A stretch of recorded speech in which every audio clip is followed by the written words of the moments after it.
CNN's got a new strategy. They fired their terrible president. They've said that they're going to be less partisan. They're going after the middle of the road. They've got the new boss. They're trying to tamper down all of the crazy stuff in their chyrons, not overuse the breaking news banner. But inside CNN, employees are, quote, freaking out over bad ratings. Let's put this up there on the screen. It's especially hilarious. They say that they're freaking out because the ratings are absolutely tanking. They blame actually the new strategy of trying to appeal to Republicans. And in a way, I think they may not be wrong, which is that because their terrible ratings, which did exist, were so reliant on bashing Republicans and on trying to play to mainstream Democrats all the time. By ditching that, they've already have a situation where Republicans don't trust them and are never coming back. And then they're also going to lose and betray their core audience. So they really are between a rock and a hard place. I don't see how they could possibly come back. Like, there's no way that strategy is going to work. It's not possible. The trust is gone.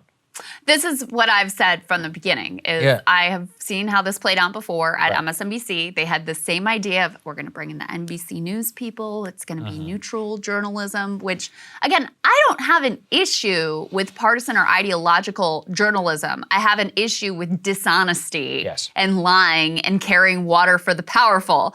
That's the problem I have with CNN, MSNBC, and Fox News.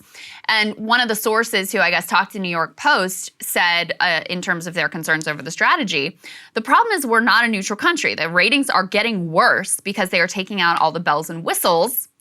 That's very telling, isn't it? CNN's ratings are as bad as local news ratings. They say new management is not freaking out, but everyone else at CNN is. They want to fix the shows first, but they don't realize the shows and ratings are connected. And this was all in response to ratings for the network hit a low not seen since the year 2000 just a few weeks ago.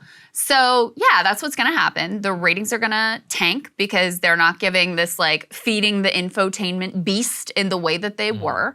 Trump is gonna come back on the scene imminently. I mean, he's gonna be back in presidential contention here in mere weeks, days, months, very, very soon.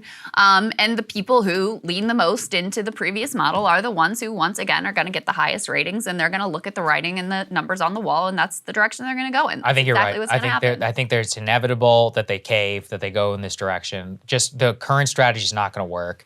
Whoever these guys are who are like, it's all fake because the Biden administration is currently there. When they have their villain, the audience will come back, at least even though it's small, it will come back and they'll make enough money and they'll get caught up in the maelstrom and they'll be right back to square one. But luckily this show will still be here, so we'll be okay. All right. All right, guys, more for you later.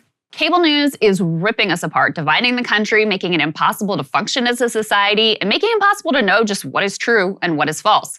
But the good news is they are failing and they know it.